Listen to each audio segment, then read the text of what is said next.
பார்த்தீங்கன்னா பயங்கர ஸ்ட்ரிக்ட். அவங்க ஸ்பாட்டுக்கு போனா டென்ஷன் ஆனாங்கன்னா மைக்லாம் பாரு அந்த மாதிரி ஒரு டீச்சர்ஸ் கிட்ட இருந்து வர ஒரு பேக் பெஞ்சர் ஸ்டூடெண்ட். ஒரு யங்கான ஒரு ஃபிலிம் பண்ணியிருக்காப்படி.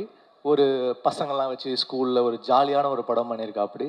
அண்ட் எப்படி சொல்றது? எனக்கு வந்து பயங்கர சீனியர்ஸோட ஒர்க் பண்ணிட்டு ஒரு ஒரு சின்ன பசங்களோட ஒர்க் பண்றது எனக்கு ரொம்ப ரொம்ப நல்லா இருந்துச்சு. ஸோ ஒரு நல்ல எக்ஸ்பீரியன்ஸாக இருந்துச்சு கென் கூட ஒர்க் பண்ணுறது. எனக்கு தனுஷ் சார் அண்ட் வெற்றி சார் மூலியமாக தான் எனக்கு கென் பழக்கம். அசுரன் வந்து ஃபஸ்ட்டு ஸ்கெட்டு முடித்தோடனே எனக்கு ஃபுட்டேஜ் காமிச்சார் வெற்றி. அப்போ வந்து கென்னோட போர்ஷன் பார்த்துட்டு நான் சொன்னேன், இல்லை கொஞ்சம் வெயிட் கம்மி பண்ணணும் இவர், க்ளோஸ்அப்ஸ்லாம் திருப்பி எடுங்க வெற்றி அப்படின்ன உடனே கென்னை வந்து ஓட ஓட ஆரம்பிச்சிட்டாங்க. த்ரெட்மில்ல ஓட இங்கே ஓட. ஸோ க்ளோஸ்அப்ஸ்லாம் திருப்பி பஞ்ச் பண்ணாங்க.